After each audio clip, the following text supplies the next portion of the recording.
एक समय की बात है, एक छोटे से गांव में एक किसान रहता था। उसका नाम रामचंद्र था। रामचंद्र बहुत ही मेहनती और परिश्रमी किसान था। वह गांव के खेतों में दिन रात मेहनत करता और अपने परिवार को आवश्यकताओं के लिए पूरी तरह से संतुष्ट करता था। एक दिन गांव में अकाल पड़ गया। बारिश नहीं हो रही थी और जमीन सूख गई थी। सभी किसानों को अपनी फसल के लिए चिंता होने लगी, लेकिन रामचंद्र डरने वाला नहीं थे। वह जानता था कि मेहनत से किया हुआ काम कभी बेकार नहीं जाता।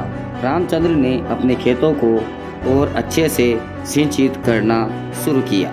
वह रात दिन मेहनत करता रहा, पानी की बचत करता रहा, पौधों को देखभाल में विशेष ध्यान देता रहा।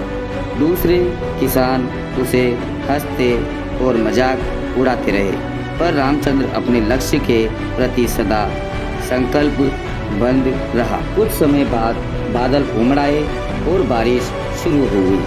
रामचंद्र की खेती के पौधे जीवंत हो गए और उसकी फसल बढ़ने लगी।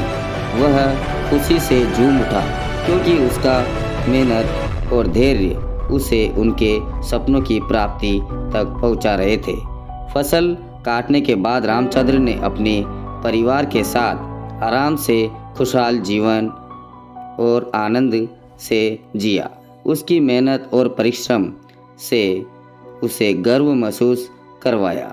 वह गांव के बाकी किसानों के लिए एक प्रेरणा स्रोत बन गया। आखिरकार गांव की जनता ने उनकी मेहनत और समर्पण को मान्यता दी, उन्हें सम्मानित किया। रामचंद्र की कहानी और संघर्ष गांव के अन्य किसानों को भी प्रेरित करते रहे। इस कहानी से हमें यह सीख मिलती है कि मेहनत, परिश्रम और समर्पण किसानों के लिए अत्यंत महत्वपूर्ण है। यदि हम मेहनत करें और परिश्रम करें तो हम सफलता के मार्ग पर चलने से सफल हो सकते हैं।